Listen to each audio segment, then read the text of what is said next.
السلام علیکم۔ آج کی ویڈیو میں ہم حضرت یعقوب علیہ السلام کے بارے میں جانیں گے کہ حضرت یعقوب علیہ السلام کی کب ولادت ہوئی، آپ علیہ السلام نے اپنی زندگی کیسے بسر کی اور آپ پر کون سی کتاب نازل ہوئی، اور آپ علیہ السلام نے کب وفات فرمائی اور آپ کی تدفین کہاں ہوئی۔ تو یہ سب جاننے کے لیے ویڈیو کو اینڈ تک لازمی دیکھیے گا، اور اگر چینل پر نئے ہیں تو اس کو سبسکرائب بھی کر دیں اور ویڈیوز کو لائک اور شیئر بھی کر دیں۔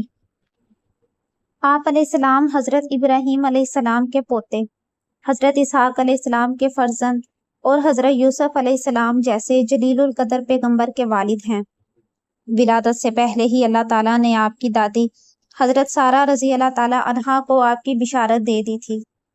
اللہ تعالیٰ نے آپ کو عظیم اوصاف سے نوازا اور آپ پر کثیر انعامات فرمائے۔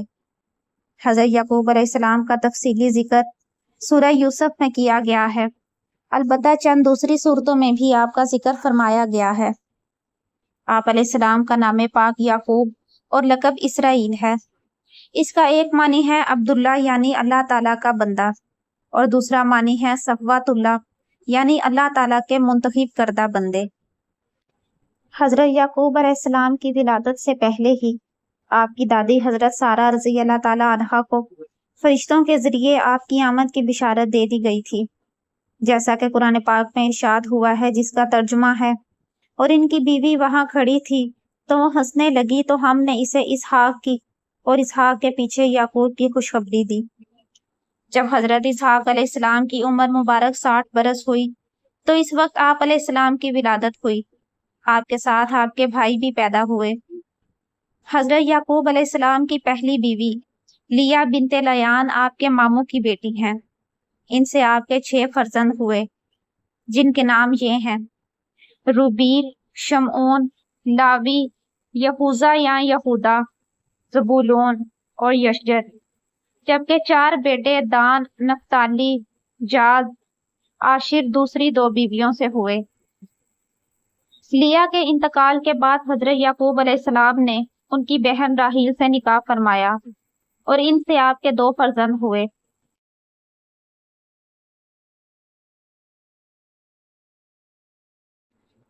حضرت یوسف علیہ السلام اور بنیامین، یہ حضرت یعقوب علیہ السلام کے 12 صاحبزادے ہیں۔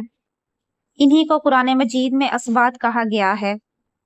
حضرت عبداللہ بن عباس رضی اللہ تعالیٰ عنہ فرماتے ہیں کہ یہودیوں کی ایک جماعت رسول اللہ صلی اللہ علیہ وآلہ وسلم کی بارگاہ میں حاضر ہوئی اور عرض کی، اے ابو القاسم، ہم آپ سے چند ایسی چیزوں کے بارے میں سوال کرتے ہیں جنہیں نبی کے سوا کوئی نہیں جانتا، آپ ان کا جواب دیجئے۔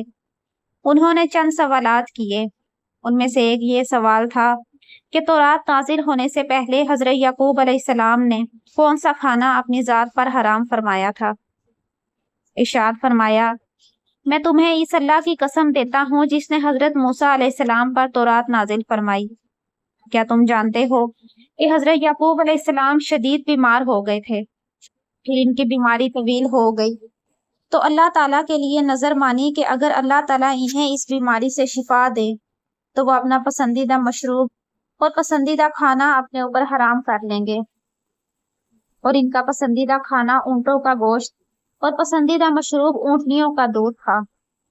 آپ علیہ السلام پر جداگانہ کوئی کتاب نازل نہیں ہوئی، البتہ آپ کی طرف وحی نازل فرمائی گئی تھی، جیسا کہ قرآن مجید میں ارشاد ہے، جس کا ترجمہ ہے، اور ہم نے ابراہیم اور اسماعیل اور اسحاق اور یعقوب کی طرف وحی فرمائی۔ اللہ تعالیٰ نے حضرت یعقوب علیہ السلام کو بھی علمی اور عملی قوتوں سے نوازا، جن کی بنا پر انہیں اللہ تعالیٰ کی معرفت و عبادت پر قوت حاصل ہوئی۔ آپ علیہ السلام لوگوں کو آخرت کی یاد دلاتے اور کثرت سے آخرت کا ذکر کرتے تھے، اور دنیا کی محبت نے ان کے دلوں میں ذرا بھر بھی جگہ نہیں پائی۔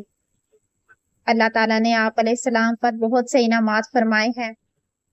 اللہ تعالیٰ نے آپ علیہ السلام کو نبوت سے نوازا، اپنی خاص رحمت عطا کی، آپ کے لیے بھی سچی بلند شہرت رکھی کہ مسلمان، یہودی اور عیسائی سب آپ علیہ السلام کی ثنا و تعریف کرتے ہیں اور آپ کو اپنا خاص قرب عطا فرمایا۔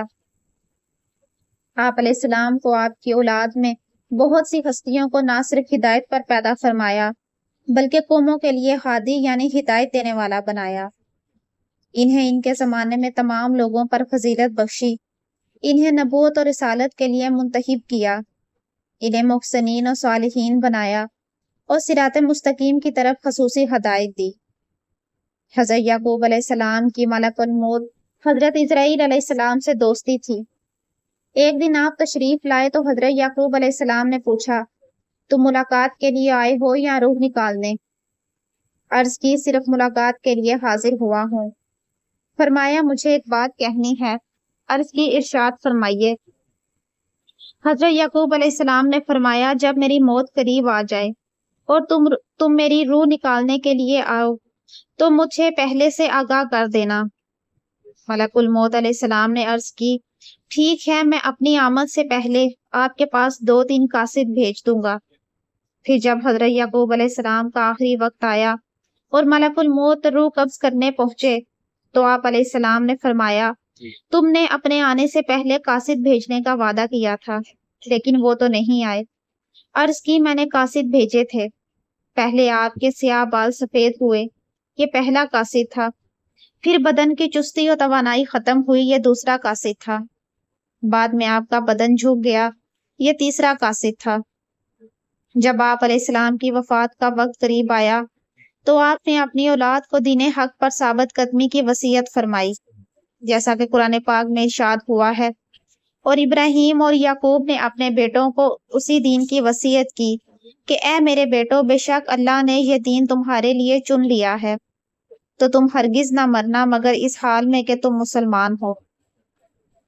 اس سے معلوم ہوا کہ والدین کو صرف مال کے بارے میں ہی وصیت نہیں کرنی چاہیے، بلکہ اولاد کو صحیح عقائد اور اعمال صالحہ، دین کی عظمت، دین پر استقامت اور نیکیوں پر مداوت اور گناہوں سے دور رہنے کی بھی وصیت کرنی چاہیے۔ حضرت یعقوب علیہ السلام کی وصیت سے متعلق مزید ایک بات ملاحظہ ہو کہ نبی کریم صلی اللہ تعالیٰ علیہ وآلہ وسلم کے زمانے میں یہودیوں نے یہ دعویٰ کیا کہ حضرت یعقوب علیہ السلام نے اپنی وفات کے دن اپنی اولاد کو یہودی رہنے کی وصیت کی تھی۔ قرآن کریم میں اللہ تعالیٰ نے ان کے اس دعوے کا رد کرتے ہوئے فرمایا ہے کہ کیا تم اس وقت موجود تھے جب یعقوب کے وصال کا وقت آیا، جب انہوں نے اپنے بیٹوں سے فرمایا، اے بیٹو، میرے بعد تم کس کی عبادت کرو گے؟ تو انہوں نے کہا، ہم آپ کے معبود اور آپ کے آباء و اجداد ابراہیم اور اسماعیل اور اسحاق کے معبود کی عبادت کریں گے، جو ایک معبود ہے اور ہم اس کے فرما بردار ہیں۔ اور بعض نے تو یہ دعویٰ بھی کیا کہ حضرت یعقوب علیہ السلام یہودی تھے۔ اس کا رد کرتے ہوئے اللہ تعالیٰ نے ارشاد فرمایا، جس کا ترجمہ ہے کہ اے اہل کتاب، کیا تم یہ کہتے ہو کہ ابراہیم اور اسماعیل اور اسحاق اور یعقوب اور ان کے اولاد یہودی یا نصرانی تھے؟ تم فرماؤ، کیا تم زیادہ جانتے ہو یا اللہ؟ اور اس سے بڑھ کر ظالم کون جس کے پاس اللہ کی طرف سے کوئی گواہی ہو اور وہ اسے چھپائے، اور اللہ تمہارے اعمال سے بے خبر نہیں۔ تاریخ بیان کرنے والے علماء فرماتے ہیں کہ حضرت یعقوب علیہ السلام اپنے فرزند حضرت یوسف علیہ السلام کے پاس مصر میں 24 سال بہترین عیش و آرام میں اور خوشحالی کے ساتھ رہے۔ جب وفات کا وقت قریب آیا تو آپ نے حضرت یوسف علیہ السلام کو وصیت کی کہ آپ کا جنازہ ملک شام میں لے جا کر ارض مقدسہ میں آپ کے والد حضرت اسحاق علیہ السلام کی قبر شریف کے پاس دفن کیا جائے۔ اس وصیت کی تعمیل کی گئی اور وفات کے بعد ساج کی لکڑی کے تابوت میں آپ علیہ السلام کا جسد اطہر شام میں لایا گیا۔ اسی وقت آپ علیہ السلام کے بھائی عیس کی وفات ہوئی۔ آپ دونوں بھائیوں کی ولادت بھی ساتھ ہوئی تھی اور دفن بھی ساتھ کیے گئے، اور دونوں صاحبوں کی عمر 145 سال تھی۔ حضرت یعقوب علیہ السلام نے وصال کے وقت اولاد کو دین حق پر ثابت قدمی کی وصیت فرمائی۔ اس سے معلوم ہوا کہ اولاد کو دین سکھانا اور ان کی صحیح تربیت کرتے رہنا والدین کی ذمہ داری ہے۔ نبی کریم صلی اللہ علیہ وآلہ وسلم نے ارشاد فرمایا، اپنی اولاد کے ساتھ نیک سلوک کرو اور انہیں اچھے ادب سکھانے کی کوشش کرو۔ اور حضرت عبداللہ بن عمر رضی اللہ تعالیٰ عنہ نے ایک شخص سے فرمایا، اپنے بچے کی اچھی تربیت کرو، کیونکہ تم سے تمہاری اولاد کے بارے میں پوچھا جائے گا کہ تم نے اس کی کیسی تربیت کی اور تم نے اسے کیا سکھایا۔